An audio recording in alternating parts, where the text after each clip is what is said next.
National day of the world indigenous people day அப்படின்னு சொல்லிட்டு ஒரு டேங்க. பழங்குடி மக்களை கொண்டாடுறதுக்காக உருவாக்கப்பட்ட ஒரு தினம் தான் இது. அவங்களுடைய உரிமைகளை பற்றி பேசுகிறதுக்கும் அவங்களுடைய கஷ்டங்களையும் அவங்களுடைய பின்னாடி இருக்கக்கூடிய அந்த ப்ராப்ளங்கள்லாம் எப்படி ஓவர் கம் பண்ணலாம் அப்படின்னு சொல்லிட்டு பேசக்கூடிய ஒரு நாளாக தான் வச்சுருக்கிறாங்க.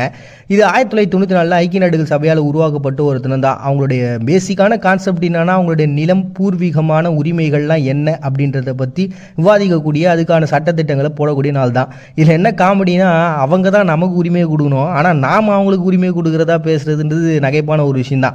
இதுக்கு காரணம் இருக்குது. ஏன்னா உலகம் முழுக்க பார்த்தீங்கன்னா பழங்குடியின மக்கள் தான் பூர்வீகமாக அந்த பகுதியில் இருந்திருப்பாங்க. அங்கே ஆட்சி பண்ணுற இப்போ ப்ரெசென்ட்டாக இருக்கிறவங்க எல்லாருமே வேறு இடத்துலேருந்து வந்தவங்கள தான் இருப்பாங்க. அது ஏகப்பட்ட நாடுகளில் அப்படி தான். அதுக்கு ஒரு பெரிய உதாரணம் சொல்லணும், நம்மளுடைய இதுலேயே பார்த்துருப்போமே, இந்த ஆஸ்திரேலியாவில் வந்து போயிட்டு அங்கே இருக்கக்கூடிய பழங்குடி மக்கள் இருக்கக்கூடிய குழந்தைங்களெல்லாம் அப்படியே தூக்கிட்டு ஒரு ஸ்டோன் சில்ட்ரன் சொல்லிட்டு நம்ம ஒரு டேஸ்லாம் கூட பார்த்துருப்போம். அதே மாதிரி எப்போல்லாம் கொலம்பஸ் ஒரு சில பகுதியை கண்டுபிடிக்கிறாரோ அந்த பகுதியில் இருக்கக்கூடிய இடத்துக்குலாம்